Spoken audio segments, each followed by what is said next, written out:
خبر شامل کرتے ہیں ورلڈ نیوز۔ HT پاکستان پاک پتن سے علی احمد کی اس رپورٹ کے مطابق پاک پتن حاجی محمد شادین کا تیسرے سالانہ ختم پاک ادا کر دیا گیا۔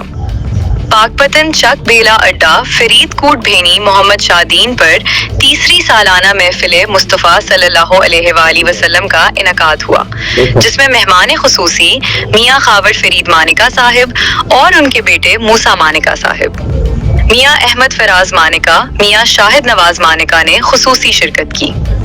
محفل مصطفیٰ میں معروف اور مشہور نعت خواں اور خطیب نے شرکت کی۔ خصوصی زیر صدارت پیر سید کامران شاہ بخاری صاحب۔ محفل کا آغاز تلاوت قرآن پاک سے ہوا۔ محفل مصطفیٰ میں لنگر کا وسیع ترین انتظامات کیے گئے۔ تمام اہل علاقہ کے لوگوں نے محفل پاک میں بھرپور شرکت کی اور محفل کو پورے دل سے سنا۔ آخر میں حاجی شاہ محمد کے حق میں دعائے مغفرت کی گئی۔ تمام تر انتظامات رائے اکرام کھرل اور حافظ نعیم نے کیے۔